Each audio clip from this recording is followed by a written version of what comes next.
A reading from the Gospel of Matthew. Immediately, Jesus made the disciples get into the boat and go on ahead to the other side while he dismissed the crowds. And after he had dismissed the crowds, he went up the mountain by himself to pray. When evening came, he was there alone, but by this time the boat, battered by the waves, was far from the land, for the wind was against them. And early in the morning he came walking toward them on the sea.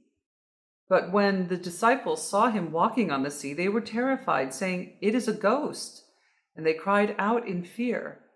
But immediately Jesus spoke to them and said, "Take heart, it is I, do not be afraid." Peter answered him, "Lord, if it is you, command me to come to you on the water." He said, "Come." So Peter got out of the boat, started walking on the water, and came toward Jesus. But when he noticed the strong wind, he became frightened, and beginning to sink, he cried out, "Lord, save me." Jesus immediately reached out his hand and caught him, saying to him, "You of little faith, why did you doubt?" When they got into the boat, the wind ceased, and those in the boat worshipped him, saying, "Truly you are the Son of God." When they had crossed over, they came to the land at Gennesaret. After the people of that place recognized him, they sent word throughout the region and brought all who were sick to him and begged him that they might touch even the fringe of his cloak. And all who touched it were healed. So much in this story we've just heard, the famous scene of Jesus walking on the water. I think that's well known to most people. It shows up in movies all the time. It's somewhere in the back of our consciousness as one of the stories about Jesus we could probably name easily. But I wonder how many of us could name the fact that one of Jesus's disciples also walked on water, if only for a brief moment before he realized what he was doing and sort of freaked out. This scene of Peter kind of being out over the water and walking, doing it, and then looking down and sort of collapsing under the knowledge that he was doing it reminds me of two different things. One is of a certain vintage, Wile E. Coyote, who, of course, being chased, would go running out off of a cliff, and he'd be running along in the thin air until he looked down to see that he was above thin air. And then, of course, he would just sort of plummet. That comes to mind, but also perhaps less slapstick and less violent image is that of a baby who's learning to walk. I'm sure everybody who's had the pleasure to be around a child who is learning to walk or on the verge of doing it knows how they kind of climb, they go from place to place, and they hold on, and they go from the couch to the chair to the wall to whatever they can grab onto. But there comes a moment with children often where they want something that's over there and there's no object between them and that thing.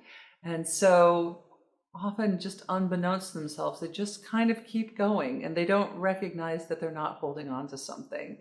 And I think we've all seen, and sometimes they get to the other side and they grab the rattle or whatever they were after and they sit down and it's fine. But sometimes you'll see them look down and their whole body stiffens, and sometimes they crash to the ground and they cry, I think as much frightened by what has happened as much as from the impact of the thud.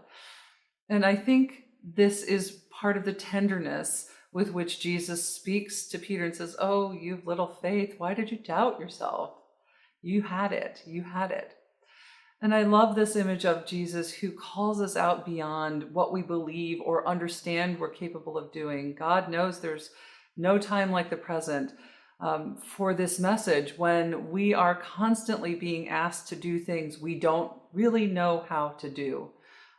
In whatever venue, whether it's at work or at home, or if you're faced with whether or not your children are going to school and you're suddenly the teacher. So many of us through this difficult time are being asked to do things we don't know how to do. We simply don't.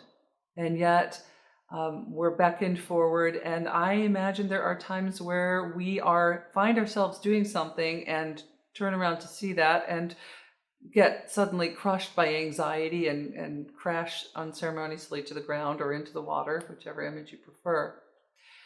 But I love about this story that Jesus comes and seeing Peter falling, he swoops in and grabs him with his hand and pulls him to safety.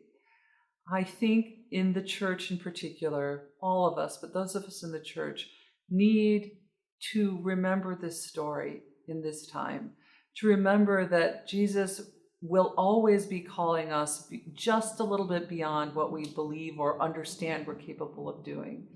And Jesus will always be tenderly and good naturedly reaching out to us and asking us, why did you doubt? You had it. But even so, grabbing us by the hand and leading us to safety and helping us to be his presence in this world. The very end of this story, he gets to the other side and the word of Jesus' presence spreads. And the great need for healing throughout the land means that people come from all around to find Jesus. And if only they can touch the hem of his robe, they know he can be healed. They can be healed by his presence. That same hunger for Jesus is present in our day, in all the ways that you and I are being asked to walk on water or do other things that we 5 months ago would have thought completely impossible. May you remember this image that there's Jesus always next to you, just in front of you, beckoning you out, pulling you along, and ready to scoop you up if you should fail and fall. Jesus is there for us, and Jesus wishes to be there for all people. And so we must gather our courage and do our best to step out and do whatever it is that we can do to share God's love, the love of Christ, the love of Jesus in this world, this day and always. Amen.